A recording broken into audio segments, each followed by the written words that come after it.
And we have an exciting game here because, hey, we've seen upsets and upsets and upsets, so why not add one as Evil Geniuses face T1? Yeah, it's definitely an exciting one. T1 have themselves taken some punches in the Rumble stage, but they have been able to bounce back thus far. Let's take a look at the draft as we jump right in, waste no time, and they respect the Diana-Yasuo combo, which EG actually have pulled out several times themselves. Indeed, Wukong still off the table, though. Lucian pretty much perma-banned first round red side. This puts way more priority, by the way, on the Twisted Fate, because Yasuo is such a good answer into an early Twisted Fate pick, so it puts pressure on your third ban now as EG on red side to fill that spot, and it gives the leeway here for T1 to now target. Wow, they're banning both. Interesting. Okay, so they're dropping that one off the table. It's just 3 mid lane bans. I wonder if it's a Rise takeaway, if they're like, you don't have any champions. Because this is a 4 mid lane ban.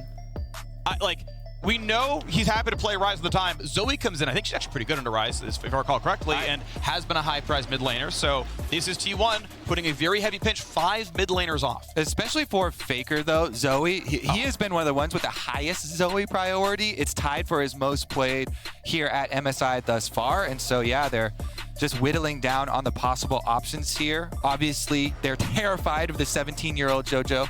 Of course, yeah. You've got the oldest mid laner of the tournament versus the youngest player overall, of course, as well, as Galio Nocturne. Ooh. Might be the lock. This is still a hover on Nocturne, but Global's in side lane play. I mean, as soon as you see Zoe, you know there's going to be a poke element, at least, for T1. And so even off one champion, they're just hard committing to dive here for EG. They see one poke champ, they're like, you know what? All right, hard engage, dive, let's get it.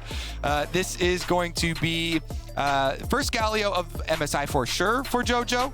First Galio in a very long time for him as a champion as well. So very, very excited to see how EG can pull off a, double, at least semi-global composition with a lot of range. The Gwen, though, obviously going to be picked up by T1 here. Most picked top laner by far of the tournament. And Zeus has been really the only one to make people, to punish people for picking Gwen with his Gangplank. So we'll see if Impact maybe can turn it around on him. Impact himself has had quite a few counter picks come his way. Oh, you're kidding. Goes for it again?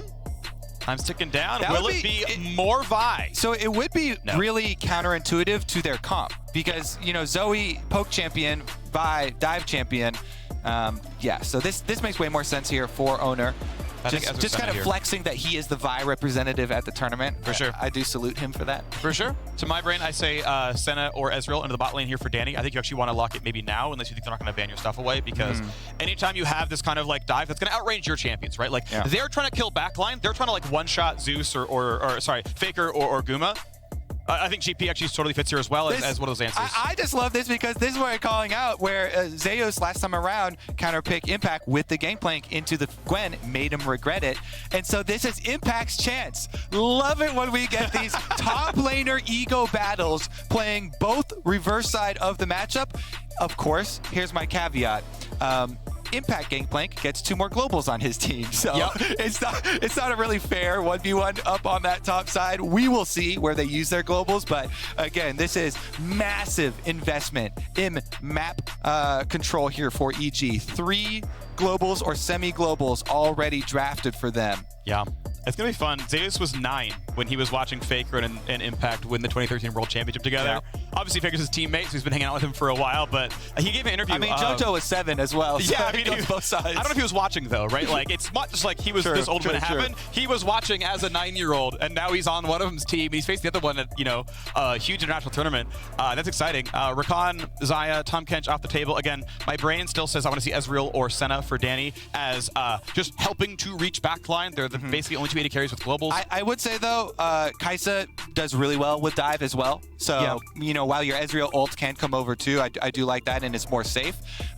Kaisa, Danny, in fact, little known fact, his early accounts all had Kaisa in the name That's fun. for how much Kaisa this man played. So Would be happy with either of those, but since Ezreal's banned out, I'd say my Kisee is more likely than it is looking more likely actually. That's actually a good duo lane as well. Speaking of solo queue accounts, I'm trusting Reddit replies for this one, so I didn't fact check it because that's on me. Anyway, Danny's solo queue ID in Korea is "My life is over," which he is reportedly because he's not liking how well he's playing at this tournament, which is rough because I think he has been improving slowly during the Rumble stage. I think it was really rough during groups, but it's been getting better and better for him. So I'm hoping he finds the confidence. JoJo kind of talked about that in his interview, that he wants the team with more confidence, more engaged. So we'll see if that comes through. Kalista Tarek, I love this. Very strong duo and pretty good counter engage. Ooh, very good counter engage. The timings work out so well when you see Galio ultimate coming down or when Nocturne turns off the lights. They actually don't lock it in for Keria, but the hover, just fun to think about there. Instead, going to be the more aggressive. Okay. This actually makes more sense, for the setup that we're talking about, for the all-ins, for the counter there.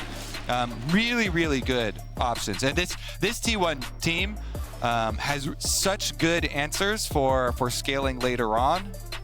See about the end. There it is. Come on. Honestly, I think it's between the Tristana or the Kisee. I think the Jinx is no way. I think that's just a hover for the fans. Not locked. Goes for it anyway. No! Jinx does not reach the dive. Now, this is definitely, this is pure Danny comfort. Yeah. I agree with you, it does not fit the comp. I agree with you 100%. She, that rocket is probably not hitting the target of Nocturne Galio Gangplank. She is not helping with her kit. But it is a lot of comfort for the man. Yeah.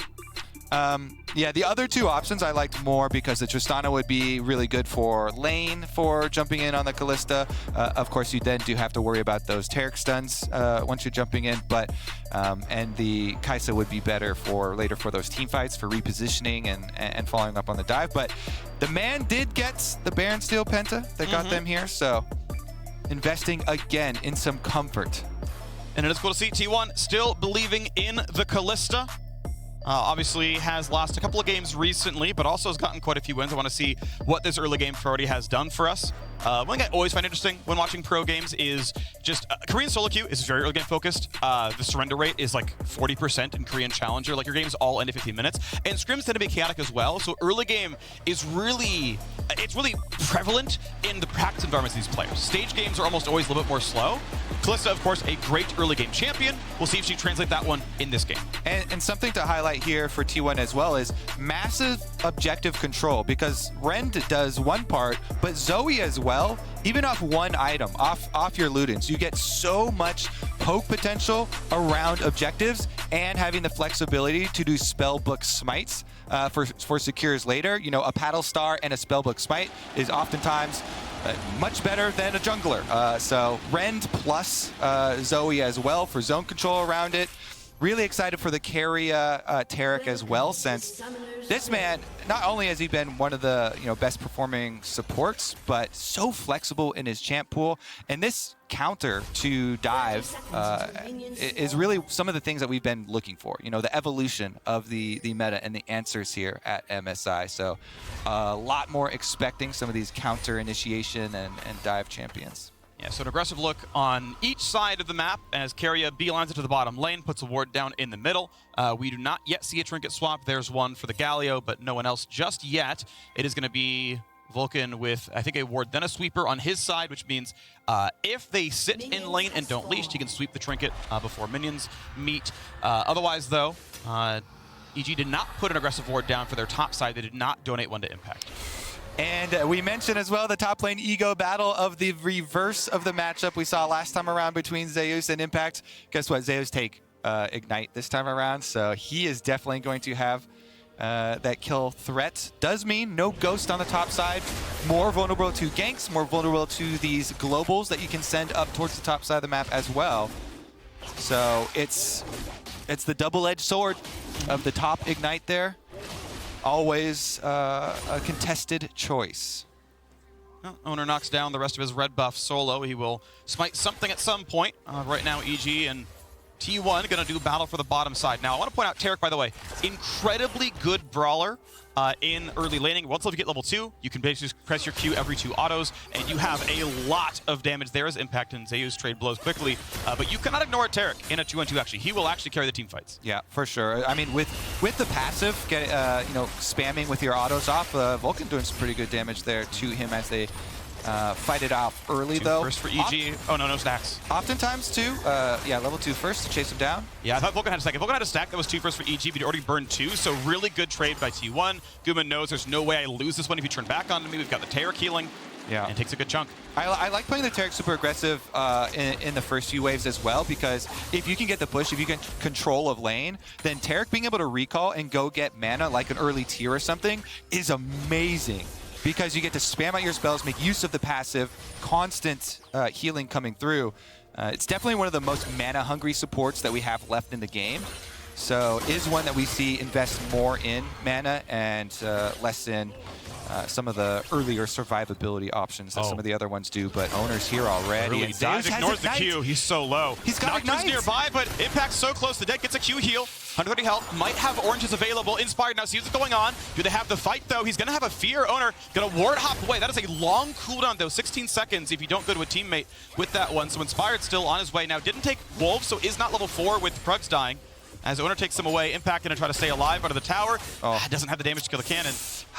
Yeah, they're getting some denial off regardless on him. This is quite nice off this pressure. Man, Zeus too with the Ignite. I thought he was going to pop it and go all in there, but Owner fishing around, can't find a Q, and EG avoid what could have been a pretty big disaster on that top side, I feel like, brewing. Regardless, T1 are ahead in gold off of their CS on mid and bottom. 19 to 21 in farm right now, and between the junglers, Impact very close with Zeus here as well. Inspired coming around, does get spotted by Ward now, but is it going to be enough in time? Nice stop on the barrel. Did they have enough, though? Keep in mind, no flash, no ghost. It's going to be everything. If the Fear Tether starts, he'll finish it no matter what. So Zeus going to get some damage best he can, immunes the damage, but not the Fear itself, but will get away. Probably forcing the recall. Impact gets the wave shoved, will not be a frozen lane, gets to recall. Yeah, and he needed this, Impact needed this help, this bailout, to get an extra timing, but T1, they saw him on the ward, so they were planning a bottom side move in response. Good damage. Danny down to 400 HP. Here comes the dive. 4v2. They're going to get the root into Carrier. Drops the turret aggro just barely. Vulcan wants one back, but he can't find the damage. A double kill for Gumayushi. See, I want to listen in on those comms from T1 because they saw Inspired pretty early on that top play, and Zeus opted to stay up there. That was not a surprise. Oh no, you found me ganking. I barely got away. He opted to stay up there, and T1 were very, very high probability communicating, hey, we're going to make a bottom side play because we see Inspired top side. And the double roam is so big for them. Look at this. On Danny, they started out here with Carrier. He then flashes away, and even with the Ignite on him and with the hook landing, Gumayushi still has the heal, keeps his support alive, and T1 get a double kill on bottom side.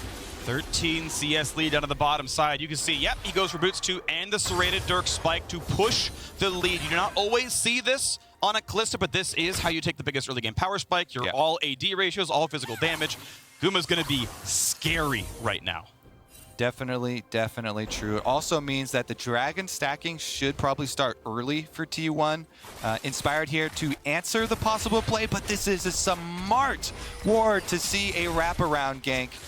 Inspired already been given up. Double roam down too. Look at the punish coming from the river. Here comes Faker. Level 5 here on the top side. We got a bit of a fight as well. Impact wants 6. It should be soon for the two of them, but Zeus is 6. Forces the Flakked out of Impact. And then we got to fight to the bottom side asleep. But they've got a Galley nearby, so Jojo could always re-engage this one. Vulcan down to 350, but will stay alive.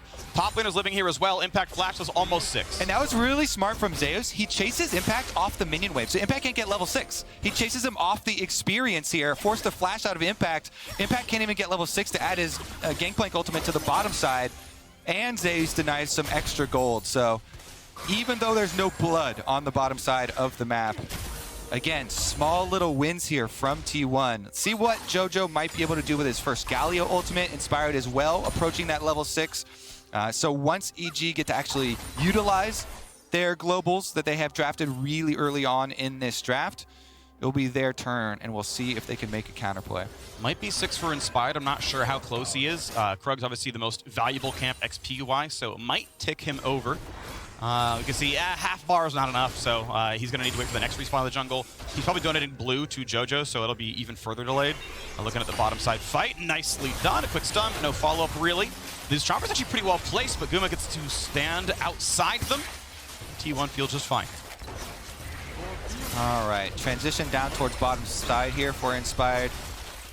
Yeah, we'll see if he does hand it off or take it for himself. Honestly, with Galio, could be fine to just take it there for Inspired, get blue buff, and look for your first ultimate. But some deep wards already placed if we look at the mini-map from T1 over there, up kind of the little alcove brush but below blue. So if you do hover down on Nocturne, because rank 1 Nocturne ultimate is very short, and you actually do have to get pretty close to the lane, then he would be sighted. Does take that blue. Yeah, so you grab your second blue buff for the extra experience, clear out your wolves. He'll have access to it. Vulcan, can he find those wards? Nope. The treasure trove. Yeah, would have been a nice little bit of gold, but not going to matter. We'll point out, bot lane has remained at a 13 CSD, so despite the item lead, it hasn't been pushed just yet. I'm not saying it has to be every 40 seconds, but it has remained flat since we first checked in off the recalls. Panther comes in, you got the dagger there as well, so Gumayushi on the races towards his shield bow, as Danny still not to noon quiver. Ding, ding, ding. 8 minutes into the game, Freak. Rift Herald on the map, so guess what? Rift Herald is the target. You can see from the bottom lane recalls, they both come up, but already EG are opting to send Danny back down towards the bottom side. Now, the rest of EG then would just want to delay T1 to allow Danny to push that bottom wave into the turret and try and get a turret plate for themselves. They're not going to fight anything around here, just... I wonder if they can even trap the rotation. Like, if you play it aggressively enough, right, you can find Vulcan's going to try and delay. Yeah, but Faker's here as well, though, so the problem is it's actually a 1v3. Vulcan, you got to be careful, bud. No one's just a spectator. Silent spectator. What? Wait, he flashed. He, like, actually flashed. He actually flashed and did not catch anyone with that one. That was a very strange choice. But nobody saw it. Copium. I saw it. But T1 don't know that the That's timer's true. down. That's true. Oh my goodness. All right. Well, they're going to blast going into the dragon as top plate does fall there and more money over to Zeus. They don't actually drop the Rift Herald. EG will pick up the dragon in payment. Yeah. I mean, I think Herald is generally going to be more important, so T1, obviously, with rights to the map, they own it. They take the better of the two objectives. JoJo tries for Planet Faker, who gets away himself. And Danny did get that one plate, that kind of price tag that has been the normal price tag of Herald, is a minion wave pushed in and the plates after. It's still definitely well worth the price for T1 to force on Rift Herald. And this has been the overwhelming focus of the teams that have been able to get to. MSI is a lot on the first Rift Herald for the extra money. Impact, though. Ignite, ult traded back, stays inside the bubble, gets the barrel, but it's not going to be nearly enough. Zeus wins both sides of the matchup handily. Yeah, he says, this is how it's done. Take Ignite, buddy. What were you saying? He was 9 years old watching Impact win Worlds? Well, guess what? Yeah. He is here now, and he's taking him down again. Brutal stuff up there, too. He's also been able to earn 2 top turret plates, and now Gumayushi's going to be able to get a bunch of bottom ones. They've got Rift Herald as well. You want to get through the first 2 by hand if you're going to think of dropping the Herald, but with 4 members of EG coming down for the counterplay. Decent damage, a good root, of course, can always be pulled back and will do so now, finally forcing the ult away from Gumayushi. Pretty long cooldown, but whatever, they're going to be just fine down here. 3,000 gold lead, looking really good for T1 taking care of business. All right, here we go. First attempt. They're going to find quite a bit. He will get the fear. Will it be enough, though? Galio not going to pull the ulti. Faker could have always flashed out of that circle and ultimately decides it wasn't worth the trade of cooldowns there. Oh, yeah, not too much damage out of that Nocturne. Not very frightening, Freak. Nope, not really. Faker definitely unafraid in this scenario. Drops his Ignite for a little bit of pushback threat, but that is the most underwhelming first Nocturne ultimate that I've seen in quite a while. Ooh, I will raise you Wei, who didn't even press R2. Nope, you're right. Well, To be fair, his target was just on the edge of Fog of War, and I know that frustrating feeling as Nocturne Ultimate. You're mashing it, but you're correct. That is number one on our list of most underwhelming. But we got top three. We got top three out of that one. Is it more underwhelming to not press the second one at all, and then they don't know that you don't have damage? Big fight in the bottom side here. Vulcan gonna get low, able to get out of range. Likes to dub, but Owner's around. Sidestep on the Q. Danny does not juke left. Turret plate has got to have like 1 HP on it. And here's a Herald summon. And I believe with enough control, you can see him running away. This is the entire turret bot side. They've already been winning top lane. Zeus is crushing up here, but this is gonna be the entire turret in the bot lane now as well. Impact, a danger flashing away. Faker and Jujutron in a battle here. But does he have the damage? Not really. Faker able to walk away pretty easily. Yeah, able to fight his way out of that one. Wow. Again, both sides of the map, T1, are winning these slow, inevitable, small gains. Bottom turret ends up going down. Zeus keeps pushing on Impact, gets another wave, gets another nice, easy recall off for himself. His Riftmaker is done. Rift Herald even gets the second charge off on the second turret down here. Ha! I beat you to it, MasterCard! Thank you, though. Thank you for that. Danny's still scaling up for EG, though. They're kind of doing their pray for late going on here for EG. It is really feeling reminiscent of those old days of the slow, inevitable movement here from T1, constantly gaining objectives and advantages, though. So much gold accrued here with only 3 kills, we say. But again, Rift Herald plus all these plates that they've been able to get, just Zeus smashing up on top side. He got a couple visits from Owner, so there's a little bit of extra jungle attention, but Zeus pretty handily declaring himself, honestly, king of MSI top lane. Yeah, he is. This man has just been outstanding. And maybe, as we play this one forward, looking at T1 as a team overall, and Zeus obviously doing an incredible job to make it this well. They're going to be up to 5-2. This is 90% a win for them at this point. EG have not found their way into anything but a dragon as a cross map. At 5-2, rematch with RNG, they could win that one. They could tiebreak for first. T1 could end the group stage, the Rumble stage, on top. Gonna try now on the top side. This is the ultis coming through. That's gonna be a lot of damage, but Tarek finds his vulnerability. Danny gotta be careful for a second. They finally get one on the board, but it cost them practically 5 ultimates. Technically 4. A lot burned there, but on the other side of the map, guess what? Gwen is pushing in the bottom lane. They do need to make some plays like this, though, if they're trying to get back into this game. Zeus, he pushes up bottom lane, but it honestly doesn't do anything because Impact's there to catch the wave, and bottom turret was already taken. So they lose 1 Wolf Camp, and they got a kill. I am definitely in favor of teams overexpending ultimates. R buttons, don't care about these cooldowns. Get money now. Get paid. The dragon is coming up, so it means, without all of our R buttons, we probably don't want to fight this fight. But you already were feeling very risky about heading down into open territory versus T1 in an even numbers match. So still think it's a good call to go for that pick. The money ended up going onto Galio, which isn't the greatest place, but it's also a Dark Seal, so you get your 2 stacks there for JoJo, as well as trying to fund the Proto Belt. Yeah, and EG have a long time in this game, it feels like. We just got the first Dragon now out of T1, so beyond 30 minutes for Dragon Soul if it's going to happen. Hex Gates activate, that's exciting. Somewhere Ox is like jumping up and down, just absurdly happy that this is going on. And now, Hex map is objectively the best map. It is, yeah, it's true, actually. It is the best map. You win some, you lose some. Cap gameplay, we both made this one and the Chemtech map. So, bad 50-50. All right, well, Rift Herald number 2, Freak. Who's your money on? Gangplank is still bottom, no ultimate, no T1. teleport. So, I think T1's getting this one. Place your bet wisely. Is it going to happen? Predictions in the chat. Oof. You could have maybe put the player. I was going to say owner. I was right.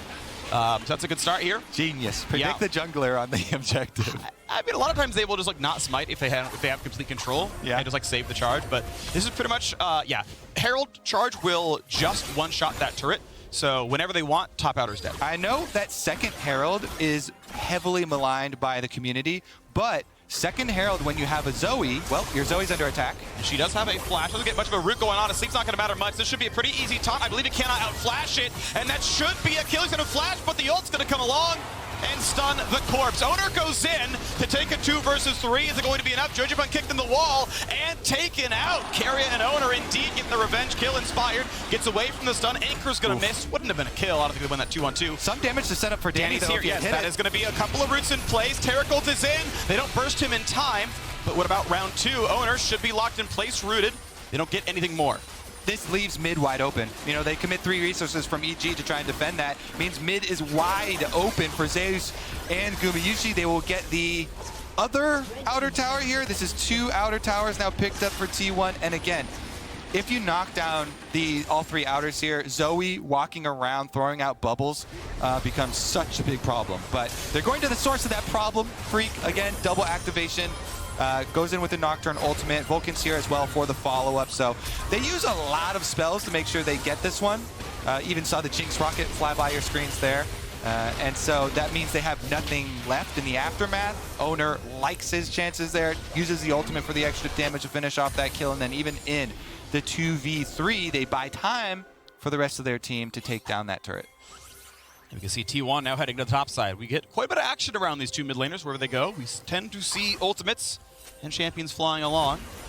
Vulcan walks through, wards on his way up. Keria gets to take control of the Tri-Brush now as well. And in a 3 versus 2, it's not really a play. EG not going to find a way around this one.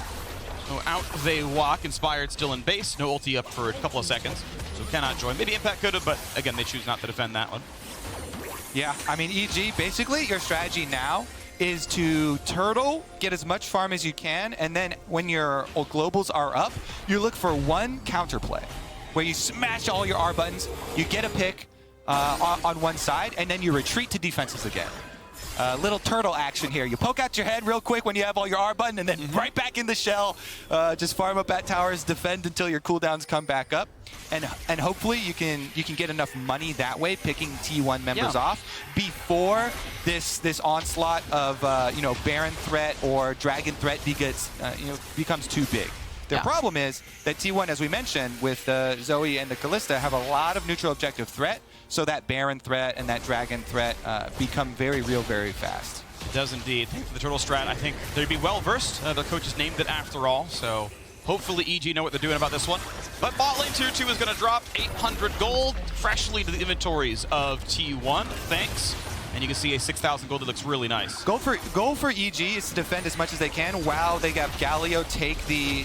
Oh, that kick was pretty good. Orange is. Nocturne flies in, but there's no turret anymore, so Inspired gonna run out of health rapidly and will die. Rocket's gonna land, but Gumayusi staying alive for now. Impact flashes in, finds it. Danny on the way in, but he cannot kill Owner. The shields and heals are too much. Zeus in the chase. Cannot get in the Jojo Q, and this should be one back for EG. And they will find their second kill, but Faker's back in on the Danny. Finds a sleep, a nice shield from Galio. Will they get in range for anything else? Faker takes the flashes from the fallen enemies and able to get right back out. 2-1, but up a couple of turrets for T1. Yep, they exposed the inhibitor and then got really, really anxious to try and punish the split push. They saw Jojo, they saw that Galio on their outer turret on top side and went for the dive. 2 for 1, pretty good for EG. Accumulating some extra money here ahead of the Dragon. 10 seconds, they're all hex getting up towards Baron instead of towards the Dragon. So wanting to put the extra pressure towards the top side of the map as T1 do send their resources over to collect Dragon. Yeah, this Dragon, of course, not terribly important. The stats themselves and individual drakes, not very high. The threat of Soul, again, pretty far away. So instead, nice by Faker, right? Jump over the wall. Where are the wards? What could be going on? Obviously, they have that one ward in the river. Well done, Keria, putting that one down earlier. Make sure it was there in time for the Baron spawn. And EG they'll get some of this river, but not all of it. Faker might steal. He does. Nicely done. Yeah, Spell Shield does not work after the bubble hits you. Doesn't matter too much for Inspired. He's going to be fine, but nice hit by Faker, take it away. Great sleep there, and it's not going to be any follow-through, but this might be not too bad. But, of course, Guma's nearby, so the ulti is forced. You don't burn too hard because he's always safe. Yeah, that is a decent cooldown forced out there by, nothing necessary here from EG, so some basic ability used to get the Kalista ult down. Don't think T1 are going to sweat too much because of it, though. They'll still move into the Baron River and get all their vision back. This is why it was pretty big that Faker got that steal on the Scuttle Crab. the only non-removable vision that is in the game. Pretty good pull, nice jump over the wall. They are burning this Baron down rapidly. Red Smite pretty strong. Can they answer in time? EG, okay, here's the TP in for Gangplank. Ult's coming up soon. Inspired turns out the lights. Terracold's onto 4. Gotta disengage. Can you buy time? Stopwatch burn. In they go! 1 and 2. This could be the fight for EG. Looking to knock down the top lane. Zeus drain tanking. A Gale Force works well. Vulcan steps away. Owner should drop a stopwatch, buys time, but this should be a very easy kill. Goes in, and it's a 4 for nothing. The Jinx, they did it. No way. EG win the fight on Baron. My goodness. Impact does so much work. Freak, they invested in the comfort. They invested in the Jinx, and again, around Baron, EG get a team fight. They get right back into this one. And that's going to be Baron falling. No Dragon to pick up, but you've got every single turret available to claim. Danny even kills the Baron.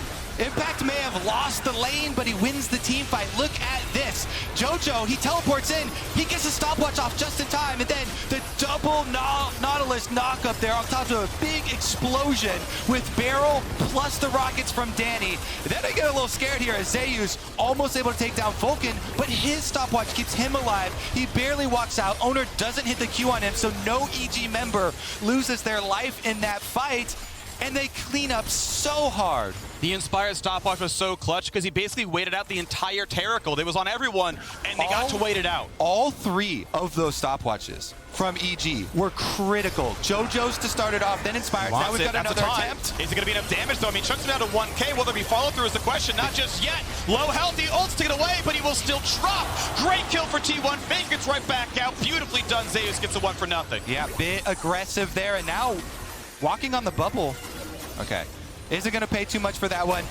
Whew. Got a little excited there. Jojo saw an opportunity to get a chunk onto Zeus and just get the Gwen W down, but stayed around a little bit too long after.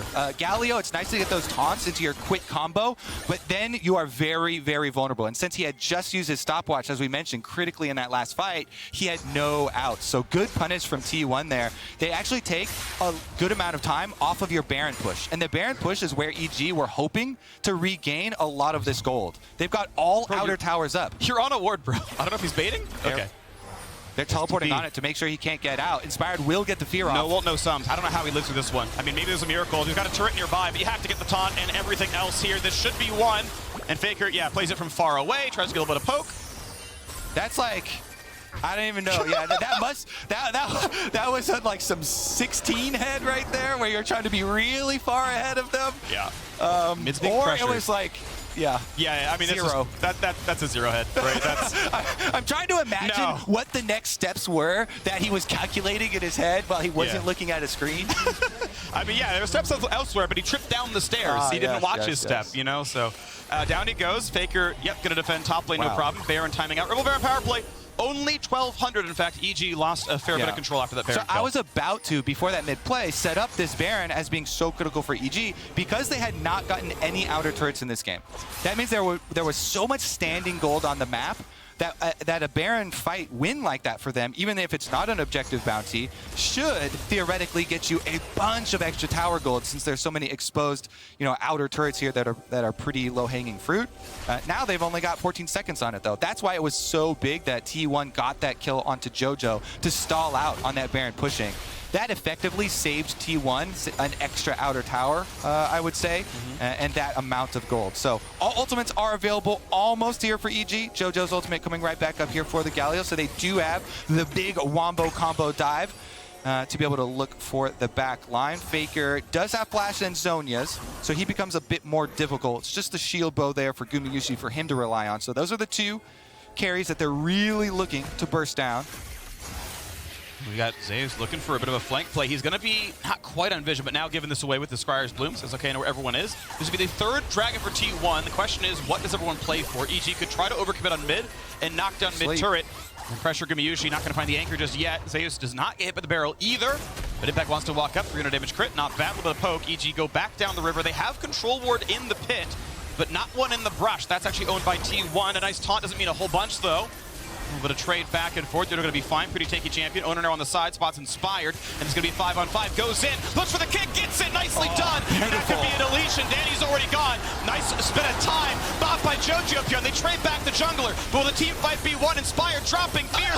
Gets betrayed. And look down at Faker. Faker should be attacked. Flash the safety. Still goes down. And now we look at Impact. Down to the brush on the bottom side. Inspired barely staying alive. Zeus the chase. So looking for Vulcan. Will get the kill. And Impact, can he find anything though? Slowed down by the Drake. Every fourth attack slows. Barrel, gonna sidestep. Gumayushi shuts him down. Dragon number 3 for T1. Zeus does so much in the backside. Team fight victory, +1 kill, +1 dragon. Welcome to the new generation of T1. Impact tries to play right into Gumayushi there. The Dragon, extra auto, slow and extra damage. Owner though, starting this out with a beautiful ward hop into flash kick onto Danny.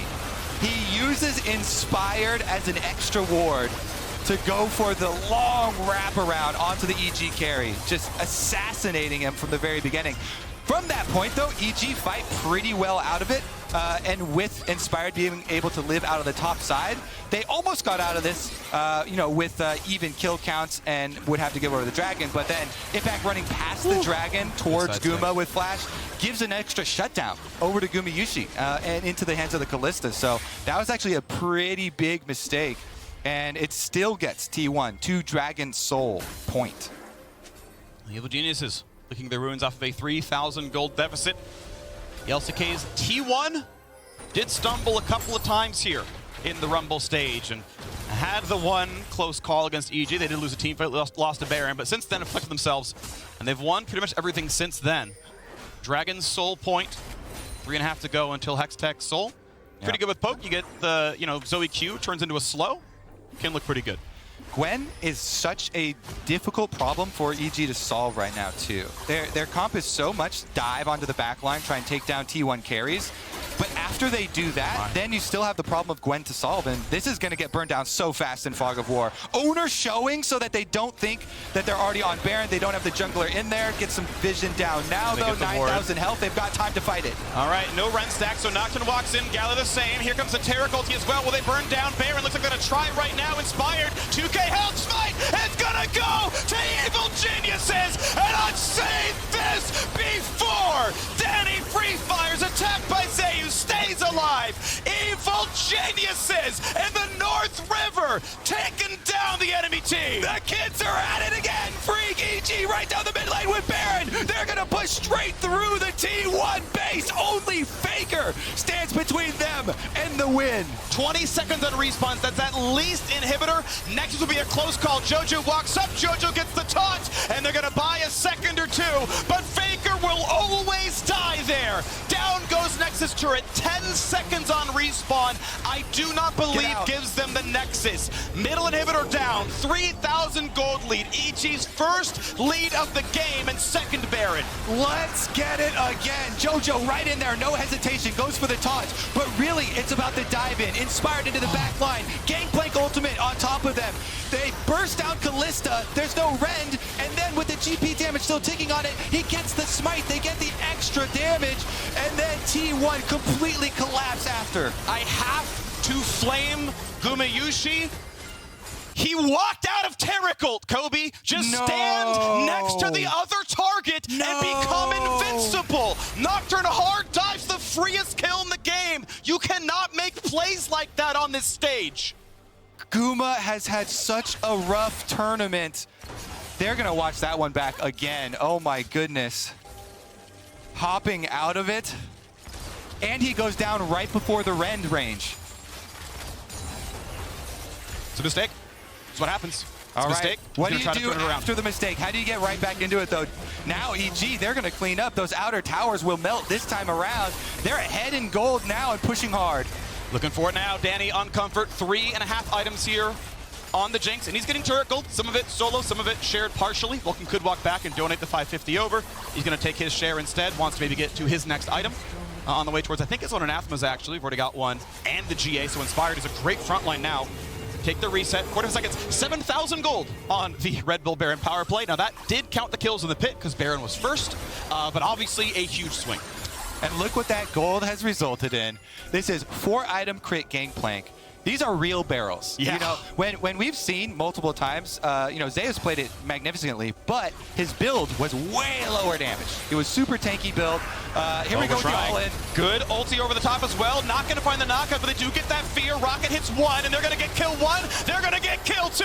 And a double in for Impact. Zeus, back in the crib with you, buddy. Grandpa Impact is here to play. That's why you build crit on game, playing Impact, saying hello to his old team once again. After all this time, he's coming for a T1 Nexus. And it's going to be a 3 versus 5. The first two invulnerable. Carrier locked into place, pulled back, and almost brings a stun back in, but this should be a kill. Carrier should drop, and how about the rest? 5v2. Vulcan finds it. Another Zonia's for Faker, but he should die. Nice attempt to get away, 4v2, but there's no wave. So EG may have slightly overplayed. They need to get the next wave to come in, and here it is. This should be enough, though. You still got 5 seconds on Owner. The last 2 turrets, Evil Geniuses will tie T1 in the standings. 4 and 3 with 1-1 head-to-head.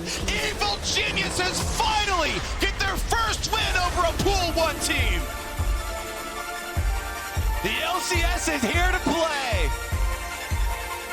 Kobe, I never doubted them. I want this to be known. I always believed in EG. Cool to see them make this one happen.